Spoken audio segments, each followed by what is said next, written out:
तर मंडळी, मोमोज ना आपण सहसा मैद्याच्या पिठाचे बनवतो, पण आज आपण तांदळाच्या पिठाचे बनवूयात. तर त्यासाठी सर्वात पहिल्यांदा मी इकडे तांदळाचं पीठ घेतलं, चवीपुरतं मीठ घालून पाणी घालून मळून घेतलं पीठ. त्यानंतर पातेलं घेतलं, त्यामध्ये तेल, त्यानंतर लसूण, हिरवी मिरची, कांदा आणि गाजर, ढबू मिरची, बटाटे, सगळे भाज्या घालायच्या ज्या असतील त्या, काही मसाले घालायचे, लाल मिरची पूड, चिमूटभर हळद आणि त्यानंतर मिरी पूड, जिरं पूड किंवा तुम्ही धनेपूडसुद्धा घालू शकता. त्यानंतर मग गरम मसाला थोडासा घालायचा. त्यानंतर मग पनीर कुस्करून घालायचा आणि चांगलं मिश्रण 2-3 मिनटं चांगलं शिजवून घ्यायचं. त्यानंतर मग चटणीची तयारी करायची.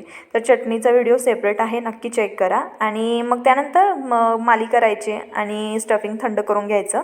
माली लाटायच्या, पुरण भरायचं म्हणजे मिश्रण भरायचं आणि त्यानंतर मग मोमोजला कोणताही आकार द्यायचा आणि 10 ते 12 मिनटं याला शिजवून घ्यायचं म्हणजे उकडून घ्यायचं. आणि त्यानंतर मग रेड चटणीसोबत मस्त एन्जॉय करायचं. आणि आवडलं तर सबस्क्राईब करा.